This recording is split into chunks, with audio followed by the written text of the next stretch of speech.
Assalamualaikum warahmatullahi wabarakatuh. Bismillahirrahmanirrahim. Alhamdulillahirabbil alamin. Assalatu wassalamu ala sayyidil mursalin wa ala alihi wa ashabihi wa dzurriyyati ajmain, amma ba'du. Saudara-saudara para mahasiswa-mahasiswi IAIN Kediri, marilah kita lanjutkan kuliah kita hari ini, yaitu pengantar studi hadis. Kemarin kita sudah berdiskusi tentang hadis sahih. Sekarang tema kita adalah hadis hasan dan hadis dhaif. Hadis hasan ini merupakan salah satu bagian kualitas hadis. Ditinjau dari bahasanya, ini adalah sifat musabahah dari al-husnu, yang berarti al-jamal, artinya baik. Menurut istilah ahli hadis, hadis hasan adalah mattasola sanadu bin naqlil adli alladhi khafadatuhu an mithlihi ila muntahahu min ghairi sududin wala illatin. Yang artinya kurang lebih hadis yang bersambung sanadnya, yang perawi-perawinya bersifat adil dan daya ingatnya kurang sempurna atau tidak begitu kokoh, mulai dari awal sanadnya sampai akhir sanadnya tanpa ada kejanggalan dan tidak ada cacat yang merusak. Dari definisi yang dikemukakan oleh para ulama ini, maka dapat kita ketahui bahwa ada persamaan dan perbedaan antara hadis hasan dan hadis sahih. Persamaannya yang pertama adalah sanadnya bersambung. Hadis sahih bersambung, hadis hasan juga bersambung. Yang kedua, perawinya adil. Hadis sahih perawinya juga harus adil, hadis hasan juga harus adil. Yang ketiga, persamaannya terhindar dari syadz atau syudzul. Hadis hasan harus tidak ada syadz, hadis sahih juga harus tidak ada syadz. Dan yang keempat, harus terhindar dari illah atau cacat yang merusak. Hadis sahih juga harus terhindar dari cacat yang merusak, hadis hasan juga harus terhindar dari cacat yang merusak. Hanya saja di dalam hadis sahih ini harus sempurna ingatannya, tamal dabtuhu, atau sempurna ingatannya. Tetapi kalau di hadis hasan itu adalah khofa dabtuhu. Jadi kalau seorang perawi hadis yang mungkin kadang-kadang lupa atau ingatannya tidak begitu sempurna sebagaimana hadis sahih, maka bisa diterima. Tetapi derajat hadisnya tidak sahih, tetapi hasan. Jadi hasan itu antara dhaif dan sahih. Gitu kan. Kemudian para ulama ini membagi hadis hasan ini menjadi dua kelompok besar, yaitu hasan li dzatihi dan yang kedua adalah hasan li ghairihi. Ya. Jadi sebagaimana hadis sahih juga ada sahih li dzatihi, ada sahih li ghairihi. Yang dimaksudkan dengan hasan li dzatihi sebagaimana tadi sudah saya jelaskan definisinya. Jadi hasan li dzatihi ini ya sebagaimana definisi hadis hasan tadi. Sanadnya bersambung, perawinya adil, tidak ada ilat, tidak ada syadz, hanya saja kurang sempurna di dalam ingatannya. Itu hadis hasan li dzatihi. Sedangkan hadis hasan li ghairihi, ya, ini hadis dhaif, tetapi jalur periwayatannya banyak. Jalurnya banyak, tidak hanya satu jalur. Mungkin bisa 3 atau 4 jalur. Dan ulama menyatakan bahwa sebab nilai dhaif pada hadis tersebut bukan karena faseknya periwayat. Ya. Jadi mungkin ada saja di antara perawi-perawi itu yang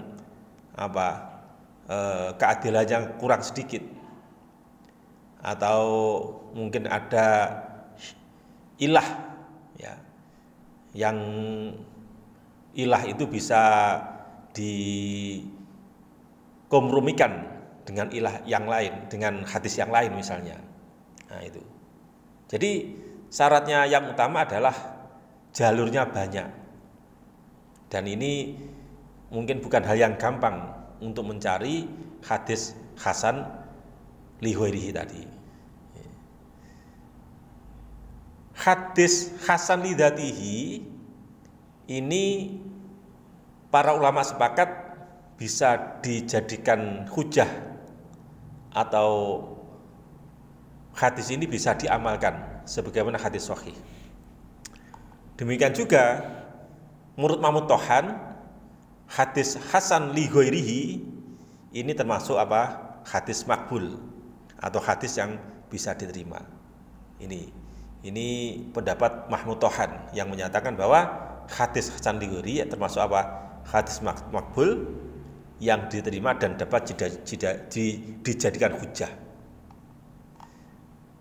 Mungkin di slide saudara-saudara bisa melihat skema tentang hadis hasan, ya.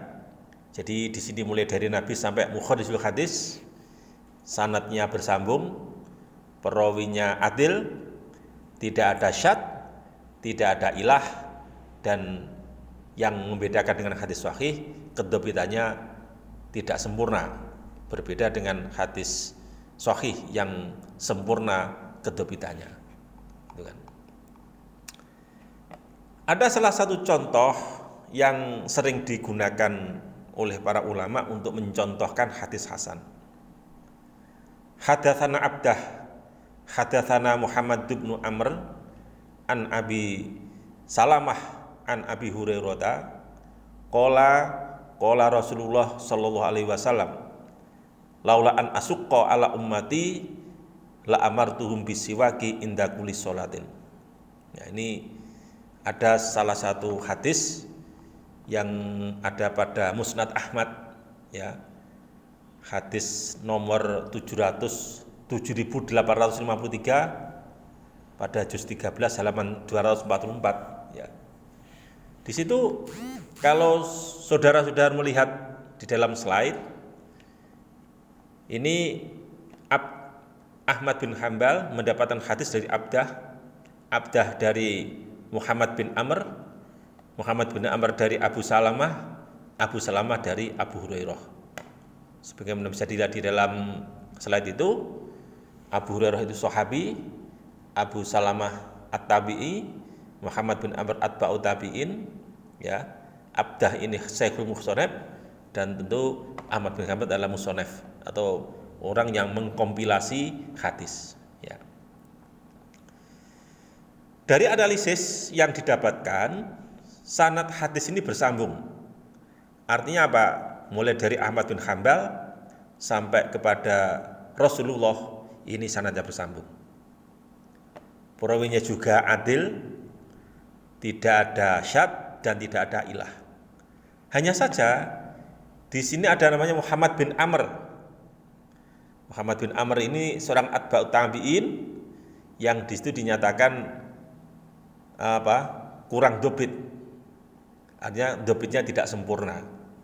Maka dapat dikatakan bahwa hadis ini adalah termasuk hadis hasan.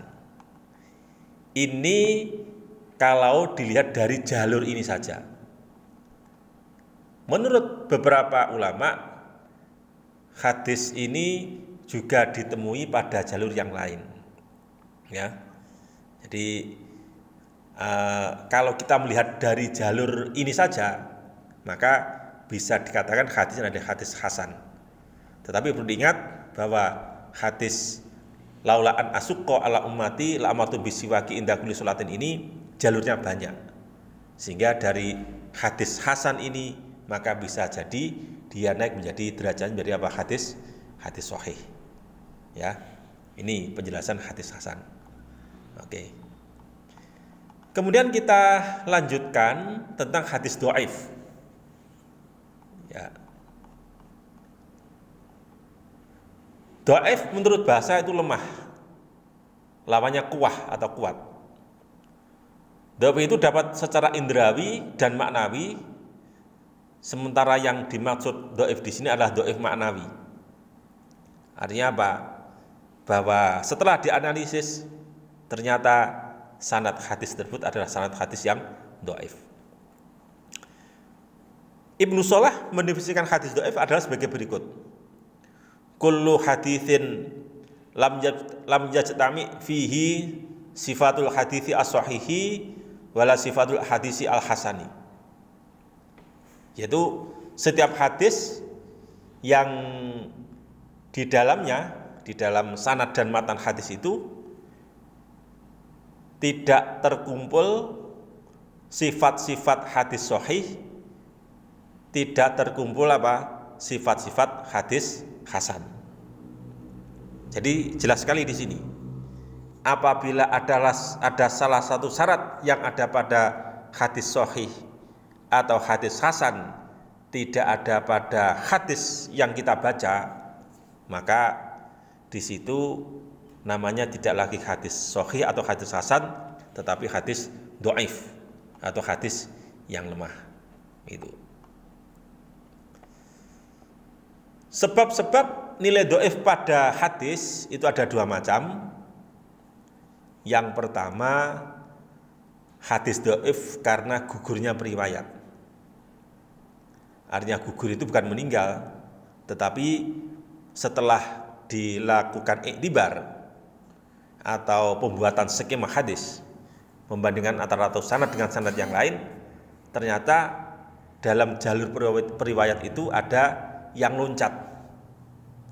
Misalnya dari atba'ut tabi'in langsung ke Nabi Muhammad, ya, atau langsung ke sahabat, ya, yang seharusnya dari atba'ut tabi'in di situ kemudian ke tabi'in ke sahabat, tetapi ini ada yang loncat.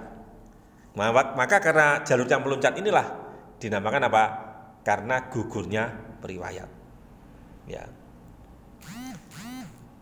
Nanti pada pertemuan berikutnya akan kita bahas secara rinci tentang apa? Hadis dhaif sebagaimana nanti akan kita jelaskan. Yang termasuk hadis dhaif yang karena gugurnya periwayat, yang pertama adalah hadis mu'allaq, yaitu permulaan sanadnya gugur baik seorang rawi atau lebih. Ini saya jelaskan secara sepintas dulu, nanti kita jelaskan pada pertemuan berikutnya sehingga saudara-saudara sudah punya gambaran tentang macam-macam hadis dhaif. Yang kedua adalah hadis mursal, yaitu hadis yang diriwayatkan seorang tabi'in langsung kepada Nabi. Jadi tabi'in seharusnya ke sahabat, tapi ini langsung kepada Nabi. Yang ketiga adalah hadis mu'dhal, yaitu hadis yang sanadnya gugur secara berurutan. Misalnya ada tabi'in kubro, ada tabi'in wusto, ternyata keduanya tidak ada. Ya, seharusnya diriwayati, ternyata tidak disebutkan di dalam jalur sanad itu. Maka ini namanya mu'dhal dan dilakukan secara berturut-turut, artinya gugurnya itu berturut-turut. Kemudian mungkoti, hadis yang seorang periwayatnya atau beberapa periwayatnya gugur di tengah, tetapi tidak berurut-turut. Misalnya di dalam rangkaian sanad itu ada 7 orang periwayat, ya, periwayat pertama tidak ada, kedua ada, ketiga tidak ada lagi. Nah, itu namanya mungkoti, ya, gugur tapi tidak berurut. Yang selanjutnya adalah mudalas. Jadi hadis yang periwayatnya samar, tidak jelas, ya, atau mubham istilahnya. Misalnya an rajulin, an imro'atin. Siapa rajulin itu? Siapa imro'ah itu? Di sini tidak jelas. Dan yang terakhir ini adalah hadis mu'allal, yaitu hadis yang cacat baik sanad maupun matanya. Ya. Ya, nanti bermacam-macam kecacatannya, nanti kita bahas pada pertemuan yang akan datang. Jadi kalau kita melihat yang kita bicarakan ini, karena gugurnya periwayat, ini ada mu'alak, mursal, mu'dol, mungkote, mudalas, ya, dan mu'alal. Ya. Jadi yang pertama mu'alak, mursal, mu'dol, mungkote, mudalas, dan mu'alal. Kemudian yang kedua, ada hadis dhaif karena cacatnya rawi. Perawinya ada tetapi cacat. Ya. Misalnya hadis di sini, hadis maudhu itu juga bagian daripada hadis yang karena cacatnya rawi, karena dibuat-buat dusta. Ada juga hadis matruk, hadis yang di dalam sanadnya terdapat rawi yang tertuduh dusta. Ya, jadi di dalam rawinya dia tertuduh dusta. Orang tertuduh dusta, maka hadisnya tidak bisa digunakan hujah. Yang ketiga adalah mungkar. Hadis yang dalam sanadnya terdapat rawi yang sangat jelek hafalannya. Hafalannya sangat jelek, gampang lupa. Ya. Ini juga bukan hal yang gampang. Ya. Banyak kesalahan, nampak sifat fasiknya. Itu mencari hadis mungkar itu bukan hal yang gampang, karena apa? Kita harus meneliti tentang perawi-perawi yang ada di dalam hadis tersebut itu kan. Yang selanjutnya adalah mudraj. Hadis yang diubah susunan sanadnya, atau hadis yang dalam matanya dimasuki sesuatu yang bukan hadis. Ada idrajnya, ada tambahannya. Yang bukan hadis dikatakan bagian dari hadis Nabi, padahal itu hanya tambahan saja, bukan kata-kata Nabi. Mungkin tambahan periwayat atau pengkodifikasi hadis, atau di situ sebenarnya sebagai tafsir atau penjelasan terhadap kata-kata yang sulit misalnya, gitu kan. Ada juga hadis maklub, yaitu hadis yang periwayatannya menempati tobakoh periwayat yang lain. Misalnya tobakoh sahabah, ternyata di situ ditulis tobakoh tabi'in, atau tobakoh atba'ut tabi'in ditempatkan pada tobakoh sahabah. Nah, itu juga akan menjadi masalah. Namanya maklub, tertukar. Kemudian ada juga hadis multorib, yaitu hadis yang diriwayatkan dalam beberapa arah yang berbeda-beda dan sama kuatnya. Ya, ada idhtirab, ya. Jadi hadisnya berbeda tetapi sama kuatnya, tidak bisa dikompromikan. Dan yang terakhir adalah majhul, hadis yang tidak diketahui identitas seorang perawinya. Ya, tadi saya katakan an rajulin an imro'atin. Nah, itu tidak jelas perawinya. Nah, ini ya. Ini hadis yang dhaif karena cacatnya periwayat. Coba di sini bisa dilihat di slide-nya di situ ya. Ini salah satu gambaran bagaimana hadis dhaif ini bisa kita lihat ya. Di sini tidak terpenuhi salah satu syarat di bawah ini ya. Mungkin syaratnya tidak bersambung. Mungkin periwayatnya tidak adil, mungkin periwayatnya yang tidak dobit, ya, tidak ada syatnya, ada ilahnya, ya, mungkin salah satu dari 5 syarat ini tidak terpenuhi. Ya. Saya kira untuk pertemuan kali ini saya cukupkan sekian, ya. Nanti saudara-saudara punya kewajiban untuk merangkum apa yang sudah saya sampaikan, atau mungkin menjawab beberapa pertanyaan yang ada di dalam slide ini. Nanti setelah itu dikumpulkan sebagaimana biasa. Kurang lebihnya mohon maaf. Wallahu muwaffiq ila thoriq. Wassalamualaikum warahmatullahi wabarakatuh.